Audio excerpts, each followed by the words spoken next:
Yeah, I mean, I agree. I think by virtue of how honest he is with his remarks and how off the cuff he is proof of how honest he really is.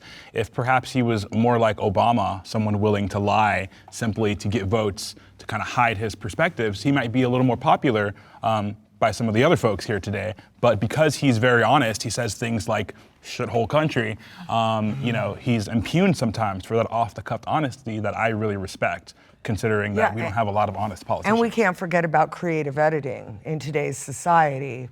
Trump is a transactional man. He's from Queens. And if anybody knows people from Queens like to exaggerate because they were always against the Bronx or Brooklyn or Manhattan. So it's part of his personality. But what I really like about him is not only, you know, has he been wrong about certain things? Who isn't? Is he a perfect human being? Who is? But do I think he's out there intentionally lying to the American people? No, I do not.